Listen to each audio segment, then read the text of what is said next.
Boa noite.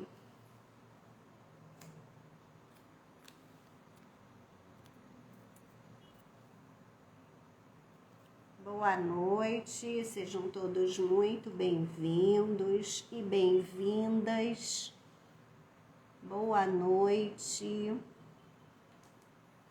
Sejam todos e todas muito bem-vindos e bem-vindas a mais uma live Cola na Cássia. Boa noite a todos. Com essa live de hoje, você vai aprender quando o seu cliente ou sua cliente é meeira e quando ela é herdeira. Se você confunde isso no seu dia a dia, hoje sua cabeça vai abrir e você vai entender. Eu sou Cássia Amaral, advogada, especialista há mais de 20 anos em inventários. E hoje você vai entender a situação do cliente do inventário. Por várias razões. Você vai analisar uma série de coisas que eu vou falar para você aqui, desde o óbito até o regime de bens, tudo para você poder dar uma posição correta para ele. Você vai atender os seus clientes de inventário com maior segurança e conseguir ganhar no mínimo R$10.000 por mês. E o tema de hoje eu coloquei aqui. Você sabia que o seu cliente de inventário, ele pode ser ou ela pode ser meeira e herdeira? E aí, ao longo da live, eu vou falar para você como é que tudo isso funciona. Boa noite a todos. Vamos apertar aqui no aviãozinho se tiver algum colega que queira começar a atuar na área de inventários, ou até você, advogado, que está aqui e quer começar a atuar com inventários, ou tem um inventário na mão e ainda não conseguiu identificar o que eu vou falar hoje, não sabia nem que isso existia, que a sua cliente ela pode ser meeira e também pode ser herdeira. Então, eu sugiro que você fique por aqui, tá bom?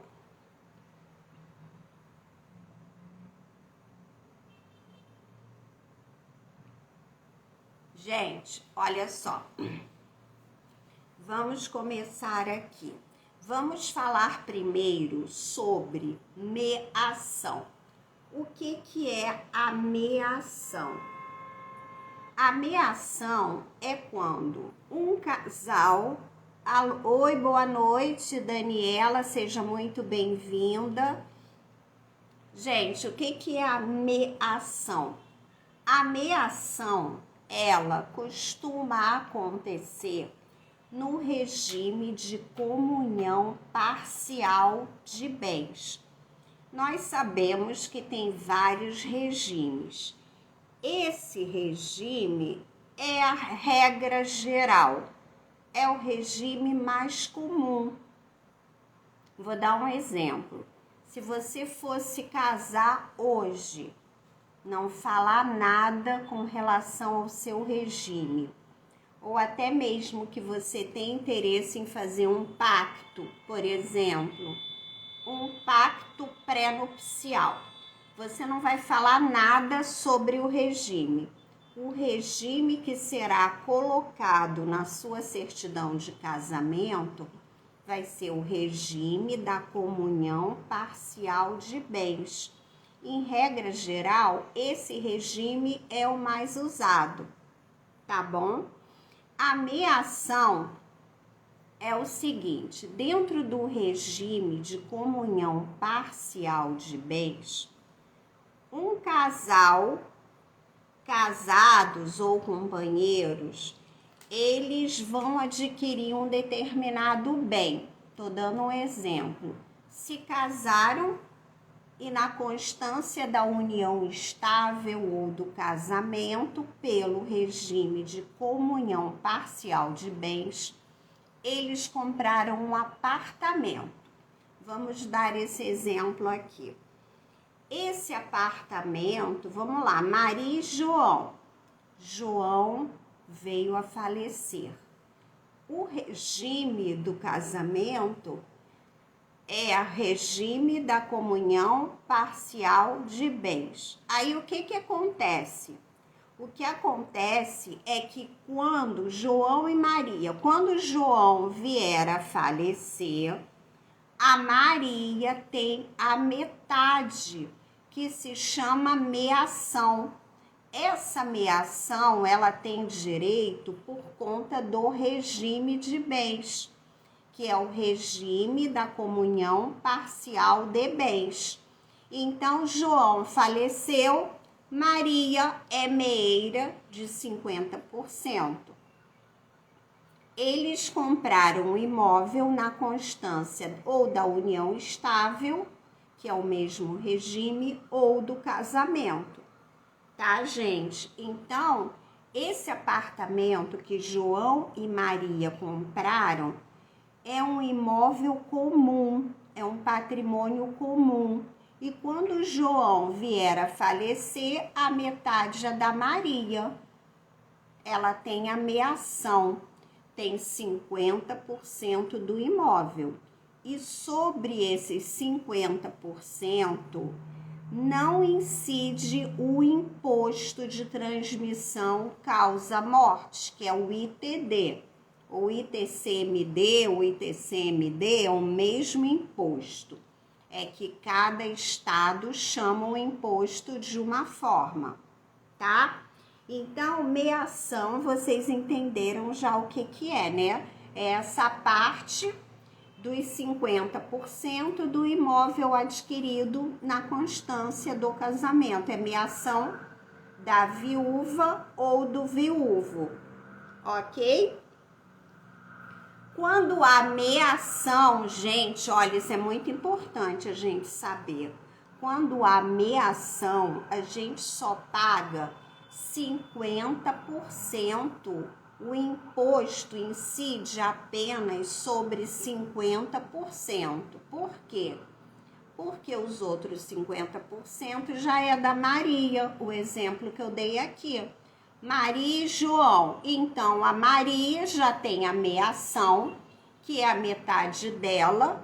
Ela não vai pagar imposto, não vai incidir imposto sobre a meação da Maria. Já os 50% do João vai incidir imposto. Então, quando você não analisa o regime de bens, não analisa se o patrimônio imóvel que foi comprado é comum do casal ou particular, isso pode levar você a fazer um esboço de partilha errado e pode também levar o seu cliente a pagar imposto a maior. E você, como advogado, você pode até responder civilmente por isso. É uma coisa assim que você tem que ter muito cuidado.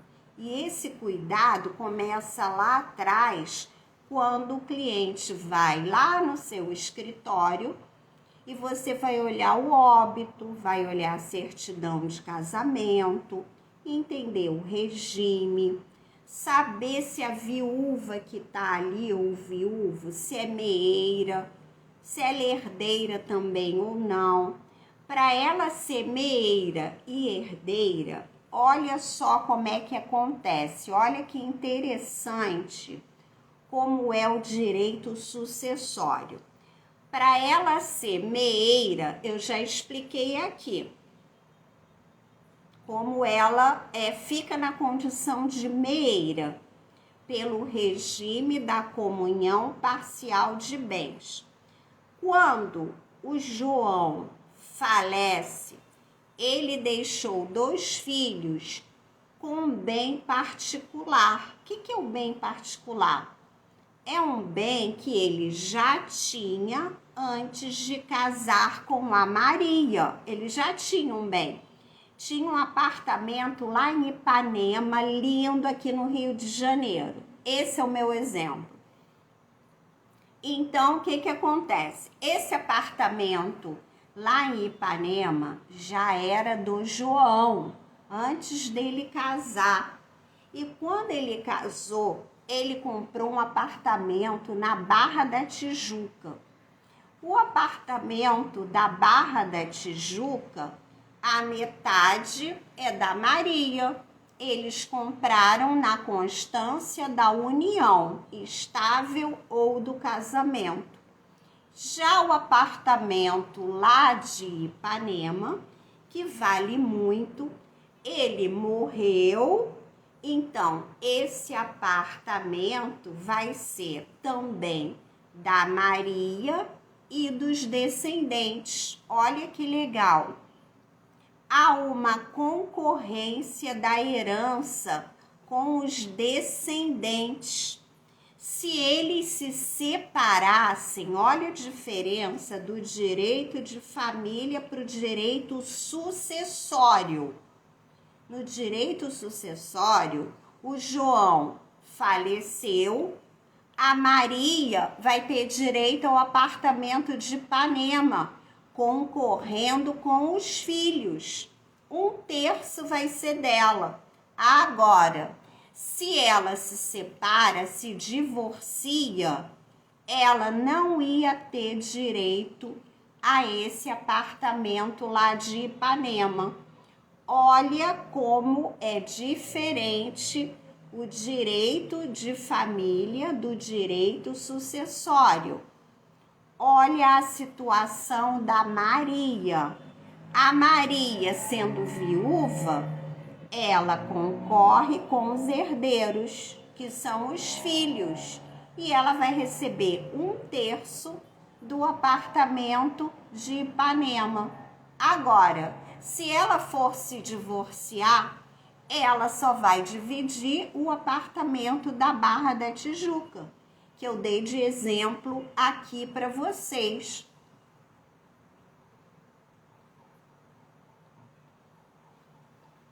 Na verdade, gente, existem muitas peculiaridades no direito sucessório. E é muito importante o advogado que quer atuar nessa área, que com um processo você já consegue faturar R$10.000, você tem que entender essas peculiaridades, tem que entender como funciona na prática para não prejudicar o seu cliente. Isso aí, gente, é muito importante, muito, muito, muito. Então, eu já falei aqui do regime da comunhão parcial. Olha, o artigo é o 1829, inciso 1 do Código Civil, tá? É aí que fala desse regime, que é o regime da comunhão parcial de bens. Então, eu já expliquei aqui o que é o bem particular, que vocês já entenderam, e já falei também quando o cônjuge concorre com os descendentes no caso de falecimento, no caso de inventário. Então, a primeira coisa que você, advogado, cliente, chegou no seu escritório, pegou o óbito para saber se está dentro do prazo para abertura do inventário. Primeira coisa, são 60 dias. E para abrir o inventário, não precisa aguardar o cliente trazer toda a documentação. Basta você ter o óbito e a procuração para você não perder o prazo. Não vai ficar esperando o seu cliente trazer as escrituras, ônus reais, extrato de banco. Nem pensar. Depois, se tiver multa, ele vai perguntar para você, advogado, por que que teve multa e por que que você não avisou a ele, e por que que você não distribuiu a ação. Olha que problemão desnecessário, não é? Então, você viu lá, tempo para abertura do processo, você já analisou se a sua cliente ou o seu cliente é meeira, já analisou se tem algum bem particular e como é que você vai saber se o bem é particular ou não. Alguém que está aqui sabe me dizer como é que a gente descobre se um bem é particular? O cliente chegou lá no seu escritório e falou: doutora, eu tenho 3 imóveis. Esses 3 imóveis, cada um fica num bairro diferente. Deixa eu beber uma aguinha aqui. E aí, gente, quem tá aqui, como que a gente descobre isso? Como a gente descobre se o bem que o seu cliente ou a sua cliente que apareceu lá no seu escritório, se esse bem é particular ou é bem comum? Alguém aqui sabe me dizer? Nem o chutômetro? Como é que a gente analisa isso? O que que a gente tem que ver para poder falar para o cliente? Olha, esse bem aqui, a senhora vai ter direito a metade, mas aquele outro bem ali, a senhora não vai ter direito a metade, vai ter direito ou 1/3 ou 1/4, vai depender. Alguém aqui saberia me dizer, me responder? Gente, para a gente descobrir o que é bem particular e bem comum, primeira coisa, a gente tem que ver a data do casamento ou do início da união estável, tá? Então, a união estável, vou dar um exemplo aqui, que com exemplo eu acho mais fácil para gravar. Na união estável, por exemplo, ou no casamento, casou no dia 10 de abril. Casou dia 10 de abril. E aí, no dia 22 de julho, eles compraram um apartamento em comum. Então, esse bem é comum, foi na constância do casamento. Mas o João, tô falando aqui da Maria e do João, o João, ele, antes de casar, ele já tinha 2 imóveis, que ele já tinha adquirido 2 imóveis aqui no Rio de Janeiro. Esses 2 imóveis é bem particular, porque só foi o João que adquiriu onerosamente. Então, independente de ter sido de inventário, de herança do pai, da mãe, o financiado, ele comprou antes. Então, o que ele ou ela comprou antes do casamento ou da união estável, trata-se de bem particular, não é bem comum. E aí, quando você vai fazer a partilha, você tem que saber o seguinte: o bem comum você vai dividir ao meio e o bem particular vai concorrer ou com descendente ou com ascendente. Depende da situação. Tá bom? Vocês entenderam isso? Me fala aqui. Vocês precisam analisar primeiro a data do casamento, do início da união estável. Aí é a partir daí é que você vai conseguir saber se pelas escrituras dos imóveis, você vai saber que data que foi comprado e se aquele imóvel ali que a Maria ou o João tá te mostrando, se é um bem comum ou um bem particular. Você tem que analisar os documentos. Não é só tá falando assim, nossa, a metade é para a senhora de tudo. Já pensou falar isso para cliente? Ela ia esperar que a metade de tudo que era do marido é dela e no final você falar que não é. Já pensou? Gente, isso aqui é muito importante. Se você errar aqui na partilha, você vai errar quando tiver assinatura da partilha, homologação, pagamento de imposto, erra tudo.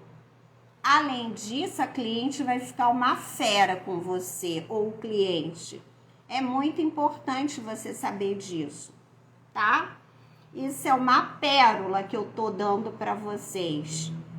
Tem que ter atenção, tem que ficar ligado. Não é só morreu, metade é da senhora. Não é assim. Fiquem atentos. Então, eu falei aqui do o regime da comunhão parcial de bens. Esse é um regime. Só que nós temos vários outros regimes. Nós temos o da separação convencional de bens. Que separação é essa? Convencional é quando tem um pacto pré-nupcial. Os dois noivos querem fazer dessa forma por N motivos. Tem também a separação obrigatória. Essa separação está no Código Civil e uma pessoa com mais de 70 anos, se ela for se casar, obrigatoriamente, pela nossa legislação, ela tem que se casar no regime da separação obrigatória de bens. Ponto. Se o noivo ou a noiva quiser ceder, doar, dar de presente alguma coisa, tem que fazer um pacto ou faz uma doação, tem N coisas que dá para fazer para resolver isso.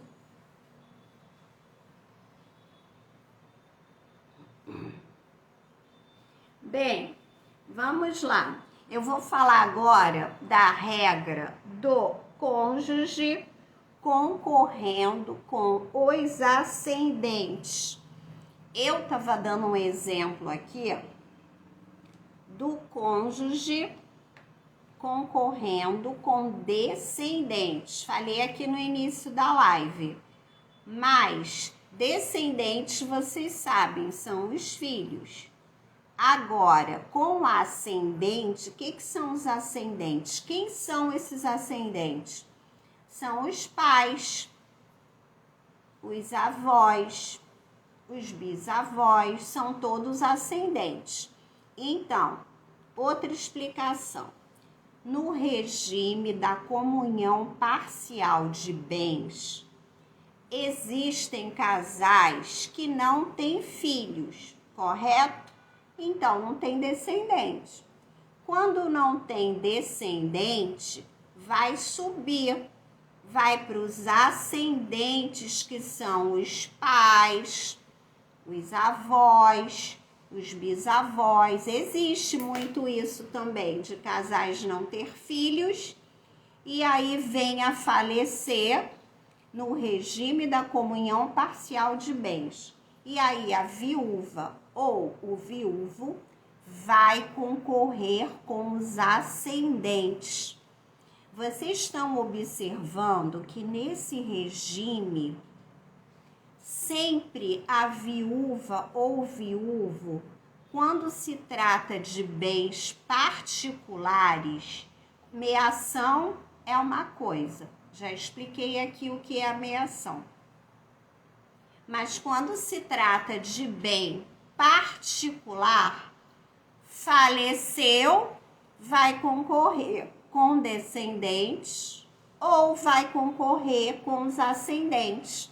Então, a viúva ou viúvo está sempre recebendo também dos bens particulares do falecido. Gente, eu falo falecido porque a maioria das vezes é o homem que morre primeiro, né? Então, eu falo falecido, mas entende falecido ou falecida, que é o de cujos, ok? Bem, eu até aqui falei do regime da comunhão parcial de bens, que é o regime mais comum, tá? É o regime que se usa normalmente. E eu expliquei o que é meação, herança, quando a meeira recebe ou não recebe. Então, já deu para entender dentro do regime da comunhão parcial de bens. Agora, eu vou falar para vocês, vou falar até o artigo aqui. 1668 do Código Civil. Eu vou falar aqui do regime da comunhão universal de bens. Universal. É um regime... Deixa eu beber uma água. É um regime bem comum também, não tão comum como o da comunhão parcial de bens, mas existem muitos casos. Esse regime da comunhão universal de bens, gente, a viúva, estou falando aqui da Maria e do João, meu exemplo, a viúva fica com a metade de tudo, bem particular e bem comum, tá bom? Exceto quando em algum imóvel tem a cláusula de incomunicabilidade. Essa é a exceção. Se não tiver nenhum gravame falando sobre isso, a metade de tudo vai ser da Maria, se o João falecer primeiro. Isso no regime da comunhão universal de bens, que é outro regime. Então, eu já falei aqui da comunhão parcial e estou falando agora da comunhão universal. Existe também um outro regime, que é o regime da separação obrigatória, que é o que a lei determina. Pessoas a partir de 70 anos devem se casar por esse regime. Regime da separação obrigatória de bens. E tem também quando os nubentes resolvem fazer um pacto pré-nupcial e eles decidem que o regime do casamento será da comunhão convencional, convencionado entre eles, para gravar, convencional e obrigatória, que está no Código Civil, pessoas com mais de 70 anos. Esse regime, eu anotei aqui, olha, tá no 1829, artigo do Código Civil, inciso 1. Esse é o terceiro regime de bens que eu falo hoje aqui. E eu tô explicando como funciona quando um cônjuge morre. Como fica para o cônjuge sobrevivente de acordo com cada regime de bens. É isso que eu tô falando aqui, tá, gente? Vocês estão entendendo? Estão com alguma dúvida? Alguém quer perguntar alguma coisa? Alguém que tá aqui? Me dá um oi, vocês estão me ouvindo bem? Tô sendo bem clara? Bem, Eu vou falar de um regime agora que, na verdade, acho que a gente só escuta falar desse regime lá nos bancos da faculdade. Quem concorda comigo aqui? Eu vou falar qual é o regime. Tem um regime. Quem aqui quer falar que regime que eu vou falar agora? Qual regime que eu vou falar agora? Tá faltando um regime, tá? Tá faltando um regime. O regime que tá faltando, participação final nos aquestos. Esse regime é um regime que, assim, eu advogo há mais de 20 anos e eu nunca vi ninguém se casar nesse regime.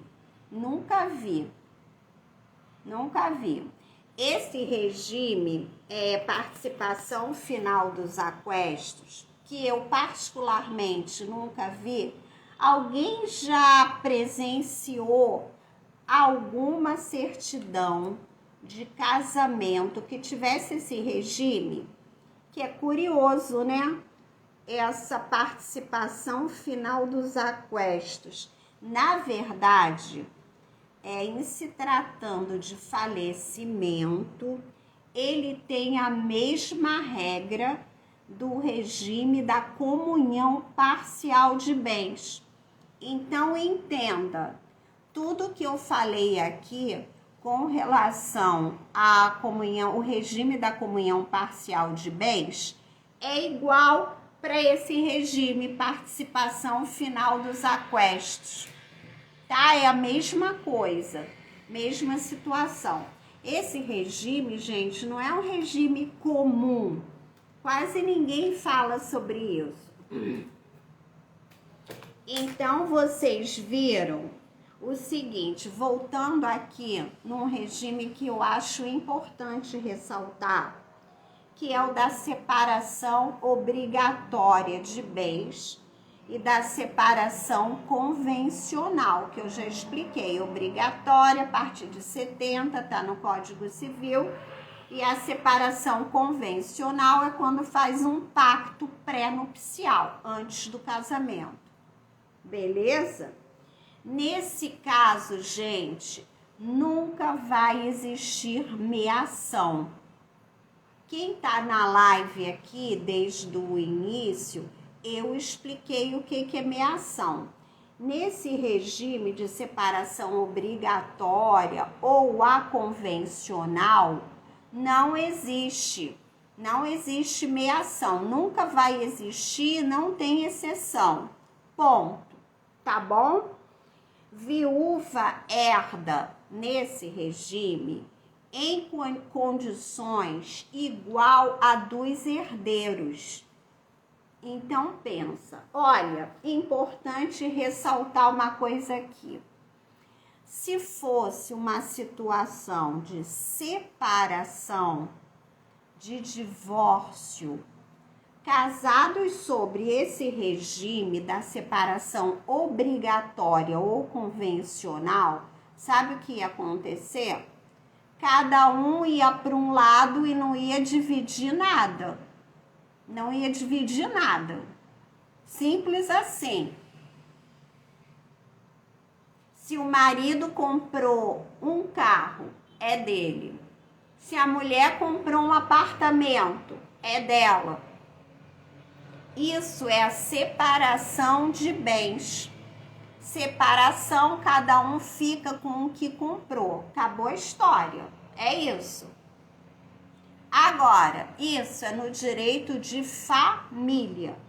Agora, no direito sucessório, no inventário, muita gente não sabe disso.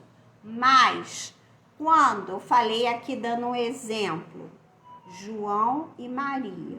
Se João faleceu, era casado com a Maria no regime da separação obrigatória ou convencional de bens, ela vai ter direito, olha que coisa incrível, ela vai concorrer com os descendentes. e com os ascendentes se não tiver descendente.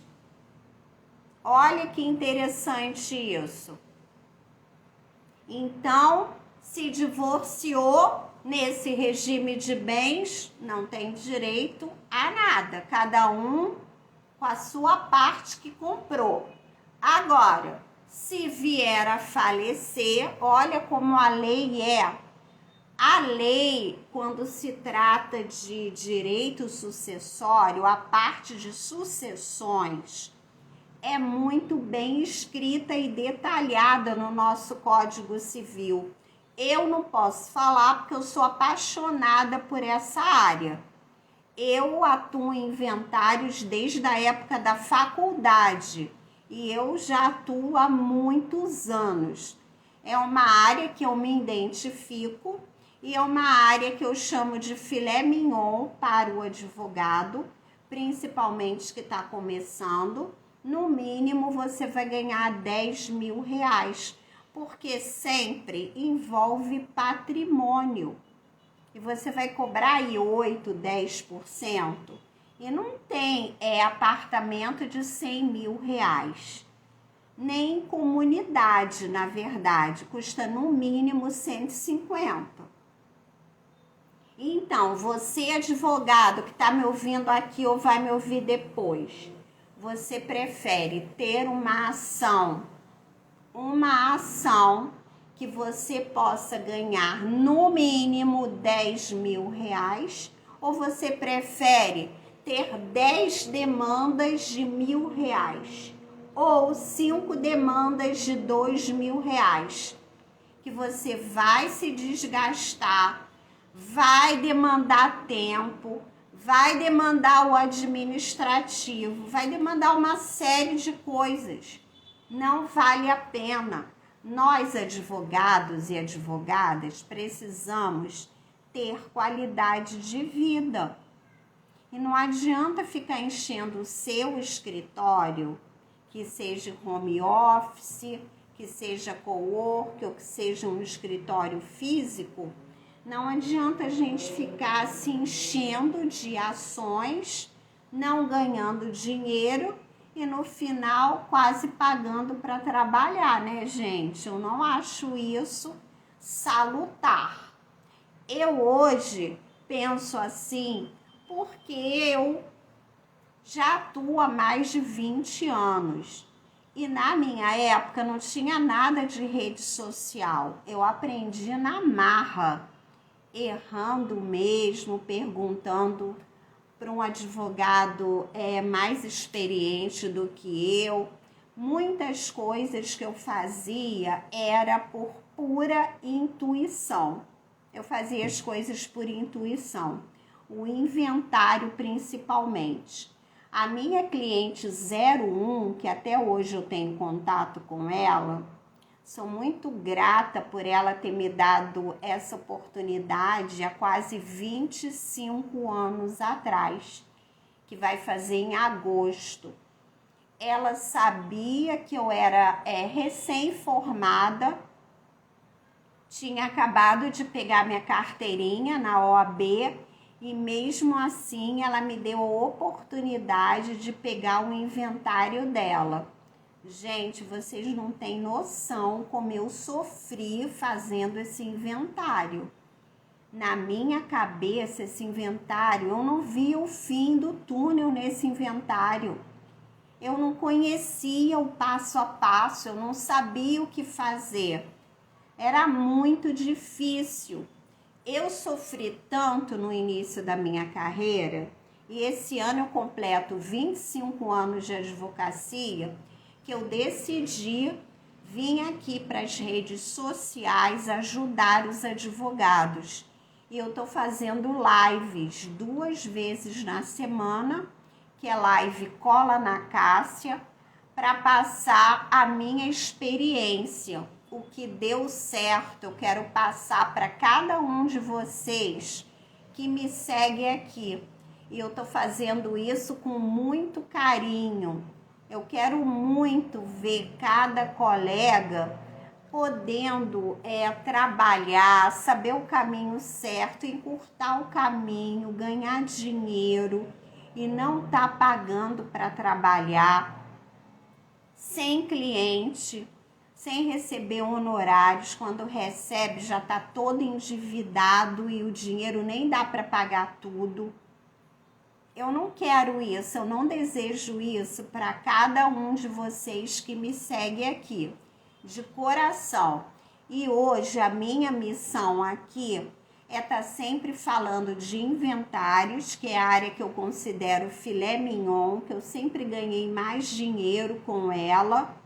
E eu tô passando aqui o meu melhor a nível de experiência, a nível de a área que eu acho melhor você se especializar, por conta que os honorários são muito bons, não dá para comparar com as outras demandas, com as outras ações. Você pode atuar no extrajudicial, você pode dar consultoria, você pode fazer um planejamento sucessório ou patrimonial, você pode fazer um testamento. Gente, dá para fazer muita coisa. E eu já fiz uma live aqui falando como hoje eu trabalho no meu escritório. Eu trabalho quando eu pego uma demanda de inventário, eu faço parceria com um corretor que pode conseguir imóvel para o meu cliente comprar quando ele receber. Tem N situações que você pode fazer parceria e também ganhar dinheiro. Então, gente, vai ser um prazer tê-los aqui na minha live. Toda terça-feira eu vou estar aqui. E por enquanto nos domingos também. Mas aí vocês fiquem acompanhando. Se quiser dar sugestão de temas dentro do direito sucessório, no dia a dia, prospecção de cliente, como cobrar no inventário, tem N coisas aí que vocês podem me mandar na caixinha, no direct, vai ser um prazer inenarrável estar com vocês, tá bom? Uma boa noite e até domingo! Domingo estarei aqui com mais um tema super importante para você, advogado que quer atuar na área de inventários. Um beijo e até a próxima!